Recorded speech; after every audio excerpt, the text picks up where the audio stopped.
अर्जुनपुरा गांव के एक खेत में एक जवान लड़का और उसके दादा मिट्टी खोद रहे थे। वो मिट्टी को पलट रहे थे, उसी गांठों को तोड़ रहे थे ताकि मिट्टी उस वर्ष की बुआई के लिए अच्छे से तैयार हो सके। उस काम में कड़ी मेहनत थी, लेकिन उनके सभी प्रयास एक अच्छी फसल प्राप्त करने के लिए आवश्यक थी। बूढ़ा आदमी अपने 70 साल की उम्र में भी अच्छी तरह से कड़ी मेहनत कर रहा था। हाँ, थकान से वो काफ़ी हद तक हाँफ रहा था। हर प्रहार के जोर से उसके माथे से पसीना टपकता था, लेकिन फिर भी वह शिकायत नहीं कर रहा था। उसका पोता जो महज 17 साल का था, तंदुरुस्त और ताकतवर, वह मिट्टी को पलटने और गांठों को तोड़ने में लगती मेहनत और ताकत के लिए कोसता। फिर वहां खड़े होकर वह हाँफता और थोड़ी देर के लिए रुक जाता।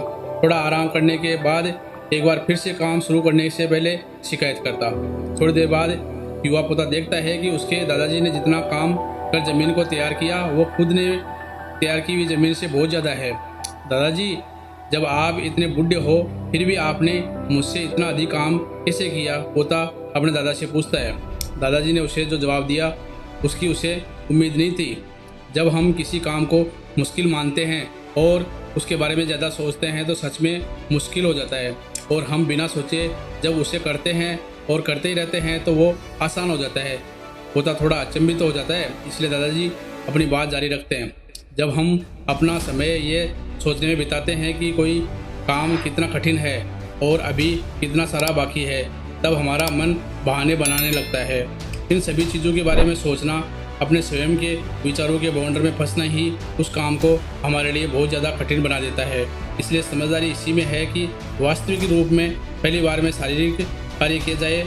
जब आप तय किए काम के बारे में ज़्यादा सोचते हैं और अपने दिमाग को नकारात्मक विचारों पर ध्यान केंद्रित करने की अनुमति देते हैं, तो आपकी गति उस काम को करने के लिए अपने आप धीमी हो जाती है। अगर आपको किसी भी काम के दौरान सकारात्मकता बनाए रखना चाहते हैं तो आपको तुरंत उस काम को शुरू करना चाहिए। और अगर देखना और सोचना है तो जितना आप आगे बढ़े, यानी कि जितना काम आपने अच्छे से ख़त्म कर लिया उसे देखें, न कि जो बाकी है उसके बारे में विचार करें। ऐसा करने से एक शुद्ध और सकारात्मक एहसास आपको उस काम को लगातार करते रहने की ऊर्जा देता रहेगा।